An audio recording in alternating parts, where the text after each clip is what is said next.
daughter, Aino, age 3, and her now youngest son, Matti, 2, were sitting on the floor, their backs against the wall, staring dumbly at the bodies.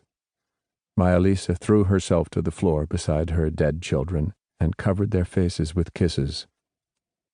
She'd left them with mild fevers just 3 days earlier, begged by the woman's husband who'd skied and run over 30 kilometers from the coast through the spring thaw to reach her, a midwife renowned throughout the Kokkola region, knowing that a mother and baby might die. Flattered by the heroic effort of the father to reach her, she thought her own children would all pull through. Few survived cholera. When she'd finished crying, she stood and looked at her husband. "We'll bury them tomorrow in the churchyard. I want to be with them today." Her husband said, "Yo." That terrible night marked the children differently. Aino, in whose little arms her baby brother, Vainu Ahti, had died, learned that no one was coming. She was as alone as the meaning of her name, the only one. Ilmari, ill to the point of staggering, had exhausted himself bringing snow from the remaining patches to stem his sister's fevers. He'd fainted and had visions of angels coming for his siblings. When he regained consciousness, soaked with melted snow, his father was slumped, unconscious against the ladder leading to the loft where his sisters, Maja-Liisa and Loka, lay dead in the bed all the children shared.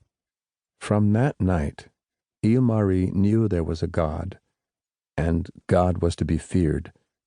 But he sent angels. Matti, not fully aware of what was happening, retained a vague uneasiness about the future. As he grew older, he realized the wealthy feared the future less than the poor.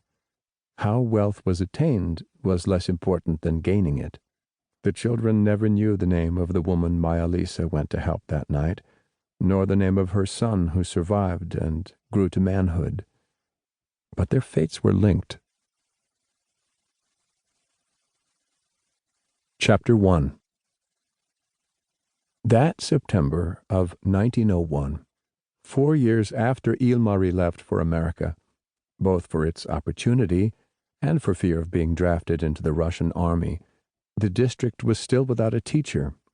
The Evangelical Lutheran Church of Finland would not confirm an illiterate child, and this made even the poorest of Finnish peasants different from peasants in almost all other European countries. All children learned to read in church-led confirmation classes. For further education, however, the parents had to pay. This was where the bulk of Maja-Liisa's midwifing earnings went. Classes were rotated among farmhouses. To find a teacher, Maja-Liisa and the other mothers had been writing letters most of the summer. The geese were already on their way south when Tapio came from Kokkola with a letter saying that a young man named Järvinen from the University of Helsinki had accepted the post. He turned out to be a radical, giving the parents great concern.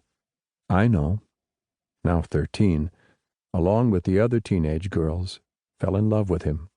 Her feelings for the teacher intensified when it was the Koski's week to board him. Aino was at the kitchen table working on an essay Järvinen had assigned when he sat down next to her. He carefully slipped a small pamphlet in front of her, the Communist Manifesto, by Karl Marx and Friedrich Engels, in Russian. "Are you supposed to have that?" she whispered. He put a finger to his lips. "No, you are." Aino looked over to see Maja-Liisa knitting and Tapio snoring, the harness he'd been working on still in his hands. "Why me?" "Your mother told me your father's been teaching you Russian. She says he's fluent because he worked in St. Petersburg as a young man." "He stopped teaching me when the Tsar began making it the language of government." Järvinen chuckled. He waggled the booklet in front of her. "I can help you with the Russian, but I'm really giving it to you because of your questions in class."